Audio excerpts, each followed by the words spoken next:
Well, hello, and welcome to another episode of Ending Physician Overwhelm. I'm your host, Dr. Megan Mello. And I just want to pause and give a quick shout out to those of you who I know in real life who have been sharing with me that you're listening to the podcast. We're going to talk about introverts today. I consider myself an introvert. And so I always cringe a little bit when I hear that somebody that I know in real life is listening to me on the podcast, even though I'm so incredibly grateful because that seems very extra to me to be listening to the words of somebody that you know in real life. I'm really humbled and honored. And I just want to call that out and say thank you so much. And I'm sitting in the space of learning to get better with receiving that kind of attention. But today we're going to be talking about something that comes up quite frequently with the clients that I talk to, and that is being an introvert in medicine. Kind of standard definitions of introversion. Often we'll talk about, somebody who's shy, someone who doesn't like people, someone that, really keeps to themselves. And I don't really like that definition. It sounds very closed. It sounds not helpful or friendly, to be quite honest. I really like using the definitions of introversion and extroversion as thinking about where do people get energy from. So extroverts get a lot of energy from being with other people. They are very social. They like large groups. You can tell that they're really buzzing with energy from, the interactions that they have with other people. I'll share, as a parent, I've got one very extroverted child at home, and he is living in a house of introverts. And so it's a challenge for him when he's feeling like he wants all this energy and attention, and he wants to be social, he wants to play games, he wants to interact. And the rest of us are kind of like, no, I just want to be quiet and sit here with my book.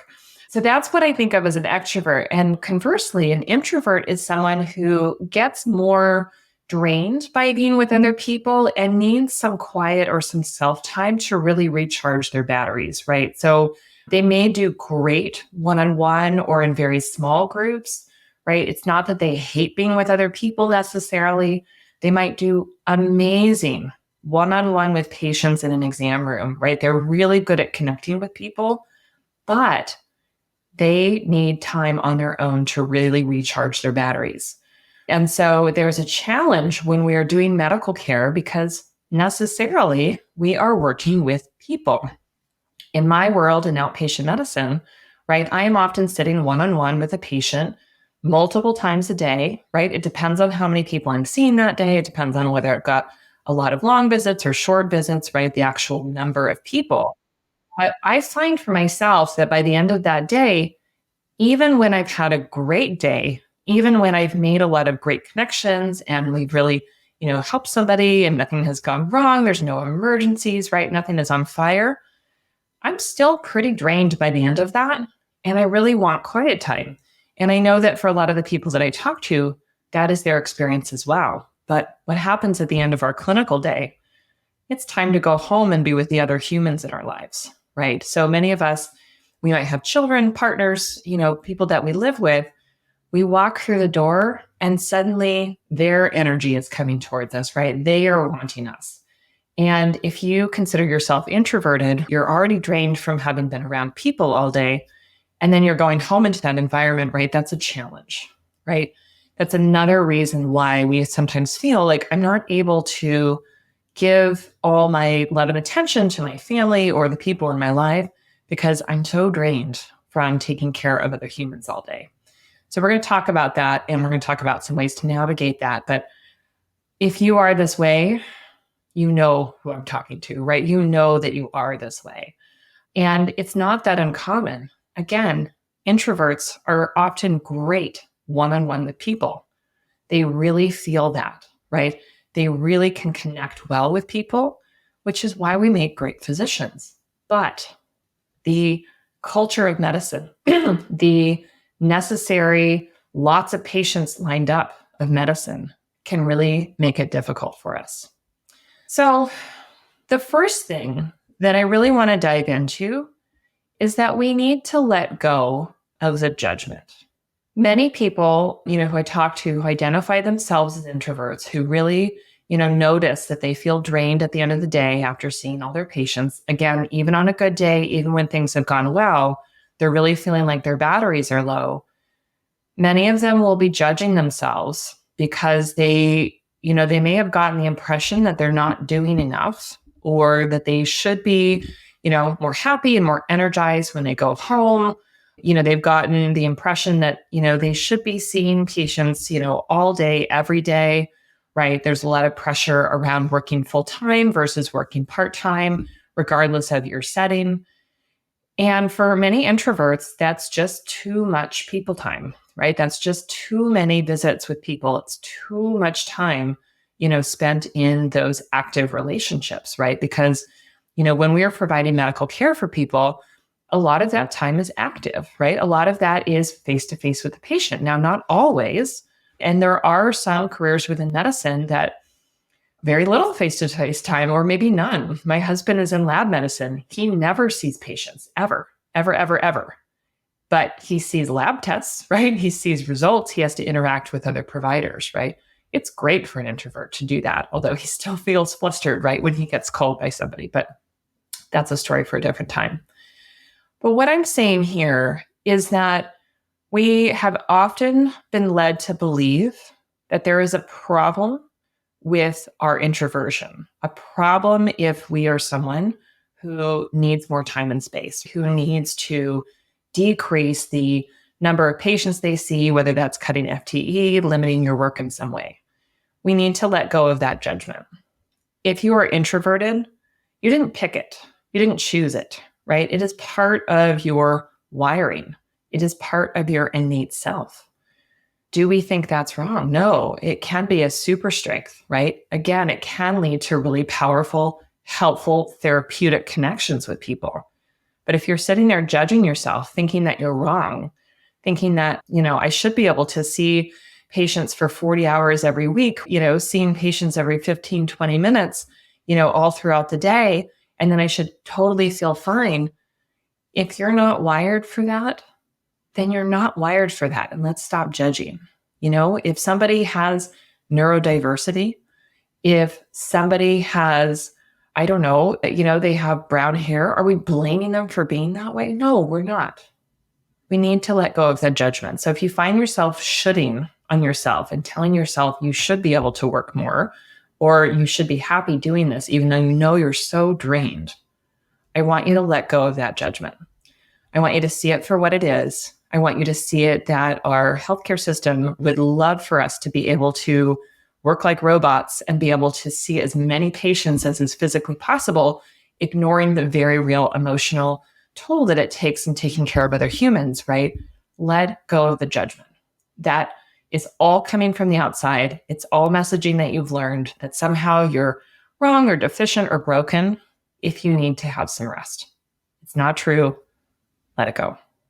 The next thing that I want to talk about is that we really need to start actively planning our day around where we have energy.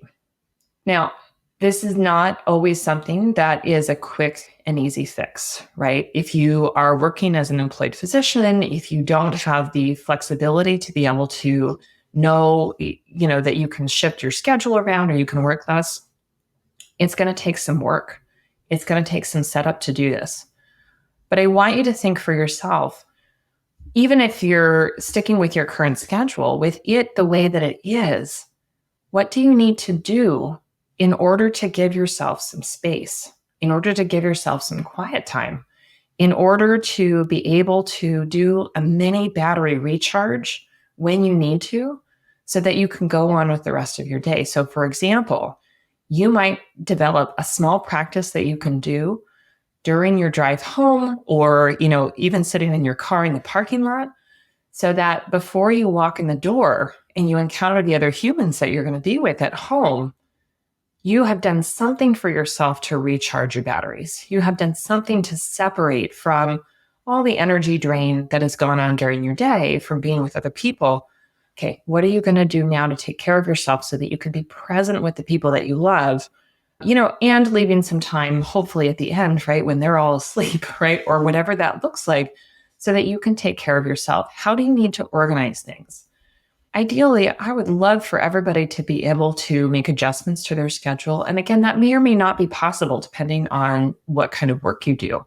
But if you can find 5 to 10 minutes that you take for yourself to intentionally really disconnect from work, disconnect from, interacting and engaging with social media, for example, things that, don't really recharge your batteries, doing something to take care of yourself. That might be a mini meditation practice. It might be some deep, quiet breathing, right? It might be, kind of the shaking practice that we've talked about. You can see me if you're on YouTube, you can see me doing the ridiculous shaking kind of thing. Little steps to recharge your batteries. Are these going to fix it? Are these going to make it so that you're suddenly not introverted? No. But if you take moments throughout the day to, recharge your emotional batteries, the same way that if you take moments to feed yourself, make sure you go to the bathroom and drink water, you're going to feel better overall. When you are in a position to be able to change your schedule or set it up, I've been tweaking my schedule in clinic because, I notice that I'm able to, get more done and have a better day if I have some more quiet time in the morning. So if I have some quiet time in the morning, then I'm better able to get through my day in the afternoon. Then I can do a mini battery recharge before I go home and I'm with my humans, right? That all ends up flowing better. And I know that I need a certain amount of time where I have some days to myself. So I set that up. Again, you may or may not have the easy availability to do that, but I want you to start thinking about what you need in terms of your energy based on who you are, your level of introversion. I see it as a spectrum, right? We're not all on one side or the other. It's not binary. We're not either 100% extroverted or 100% introverted. We're somewhere in the middle. Find out for you what that looks like. And then the third thing that I want to put a plug in here for is choosing to get what you need in order to take care of yourself. That might involve asking, right? Asking for an FTE change, asking for some other kind of accommodation. It might mean demanding it, quite frankly. It might mean that you decide that your current situation is not working for you and you find a different working situation that does, suit your needs. It might be any number of things, but identifying what is it that you need. Do you need more days off that are just for you? Do you need more, time and space during your day in order to be able to do all your tasks? What is it that you need? Can you ask for it? Can you advocate for yourself, without apology, without feeling broken? Again, that's not always an easy thing to do if you're in an employed position because so many of our systems are so bureaucratic and they're so committed to making everything the same for everybody. I'll tell you that is one reason why people leave systems. And should we all jump ship and leave our big healthcare systems? Probably not. But do we need to advocate for ourselves and get what we need? Yes. Do we need to keep, trying to figure out how am I going to take care of me? How am I going to be the boss of myself? How am I going to really look at the resources and what I need and get my needs met? We need to start thinking of ourselves that way. We need to start valuing ourselves and really choosing to get our needs met. When you have the opportunity to say no, even when that's hard. Do you need to let go of some responsibilities? For example, unpaid committee work, right? That doesn't really engage you, but you were told it was a good idea, right? Get what you need. Where, can you ask if you've got, a family and children at home, where can you ask your partner or other supports for more time for yourself? What do you need? How will you get it?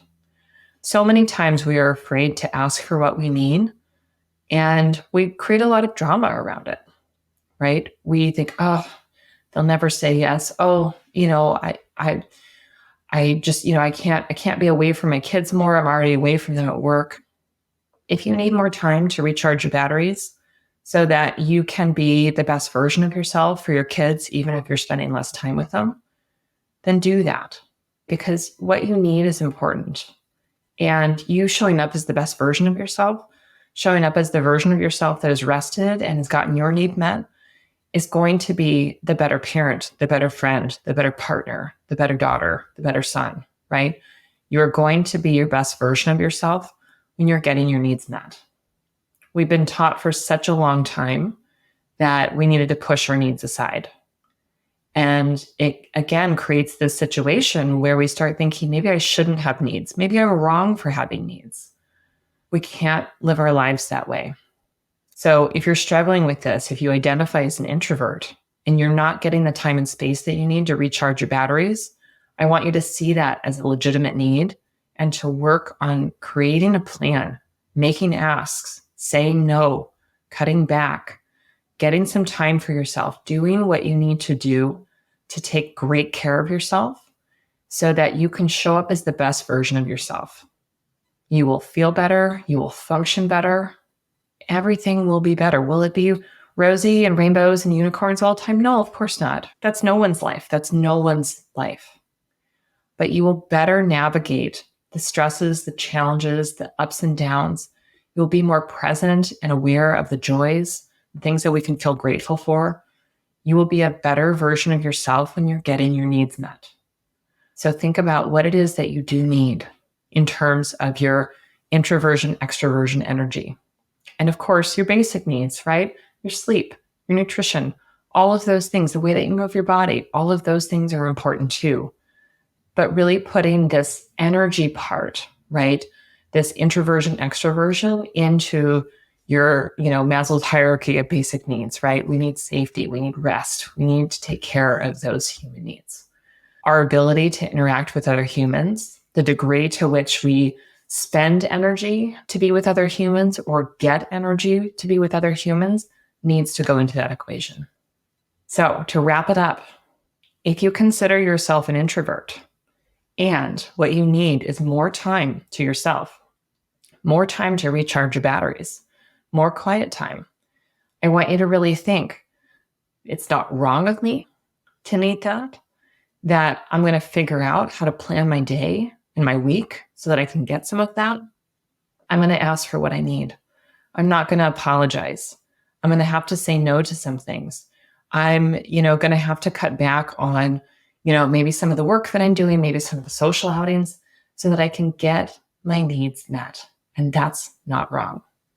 I want us to see these parts of ourselves as just parts of ourselves without judgment. And so again, if you consider yourself an introvert, consider this your permission to make a change in how you do things so that you take great care of yourself. My friends, thank you so much for listening. As always, it is a real honor to be able to do this, and I'm so grateful that you're here. Until next time, have a great week, and I'll talk to you later.